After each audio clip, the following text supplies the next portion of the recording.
Hello everyone, and welcome to Lancelot's Nerd Corner, where I'm proud to present another 6-scale figure review. Today we'll be taking a look at Farmer Kal-El by SSR Studio, and I'm really glad to be giving you my honest and detailed account of the figure. Now, this is a custom unlicensed figure, but the likeness, outfit, and inspiration is clearly from the iconic comic book Kingdom Come by Mark Waid and Alex Ross.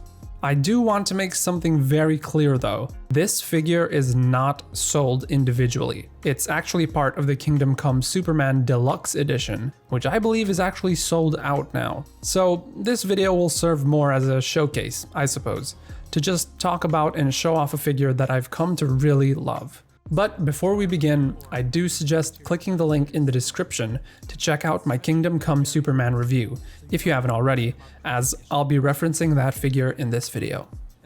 The figure is rather simple, so we'll start with the standout aspect, the head sculpt. This is also the aspect that's most easily comparable to the Superman figure, as one important similarity they share is that this head sculpt is also made of resin. And if you've seen my Kingdom Come Superman review, you know what I'm about to say.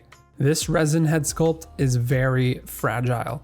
In fact, it comes with this additional sculpted ponytail piece that had a tiny resin peg on the end for you to insert at the back of the head. But it's now stuck inside the head because it broke off when I simply tried to pull it out.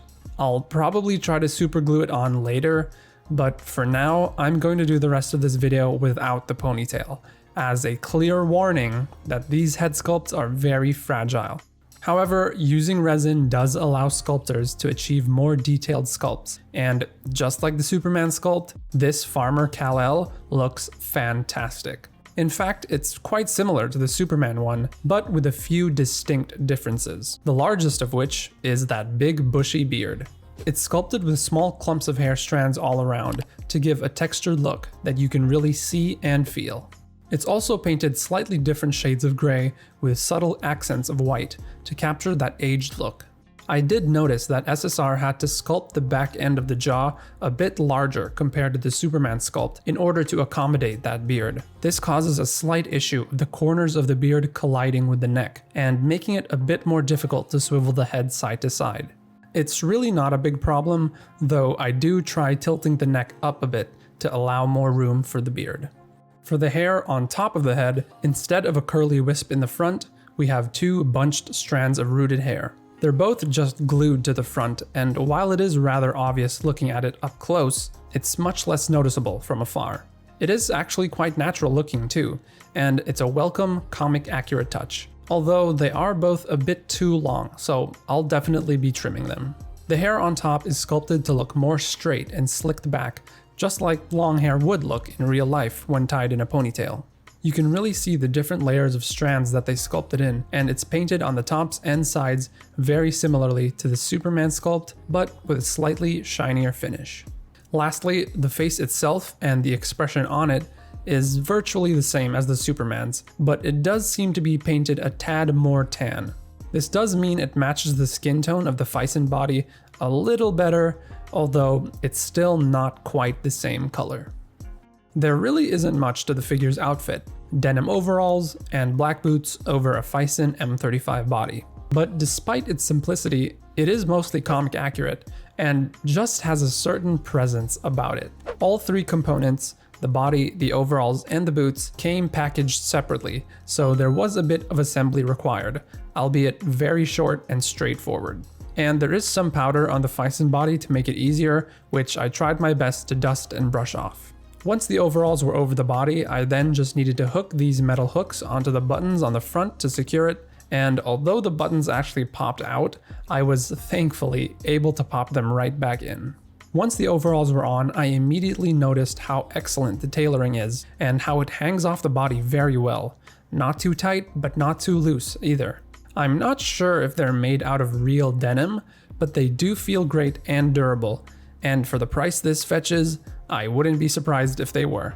I do think that the pant legs are too wide and should have been a skinnier fit, but I also understand that the thighs on a Fison M35 are massive, so they most likely had to widen the pant legs to accommodate for that. The proportions of the overalls are mostly comic accurate, but there are a few inaccuracies. I think this bit at the back goes a bit too high, and the sides don't plunge as deep. Other than that though, SSR was definitely able to get the right look and feel of a disgruntled older Farmer Kal-El. I do also really love the subtle addition of actual functioning chest and back pockets, which you can use to store some of his tools. One last issue about the overalls as a whole though, is that there's a bit of fraying and loose string in certain areas that I'll have to carefully trim off. The boots are black hard rubber work boots that go all the way up to his calves, which does actually make it difficult to peg them in properly because those calves are just so damn large. No matter how hard I try to carefully peg them in, the boots just refuse to stick, and I'm not comfortable using a lot of force while the outfit is on. This does make it difficult for the figure to stand on its own, especially because the Fison body is so heavy, but it is still possible after spending a bit of time getting the right pose and balance.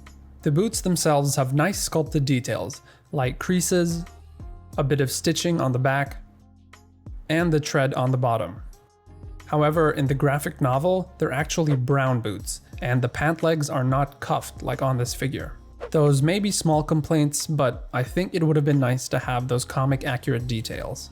Now let's check out the few accessories that this figure comes with. The figure comes with a certificate of customization, a display base, a toolbox, a set of 8 tools, and 3 pairs of hands. The certificate of customization is a laminated black card with a thank you message written on it. On the top right corner, it lets you know what number your figure is out of how many total they made, which in my case is 44 out of 50, and that just gives you an idea of just how limited this release is.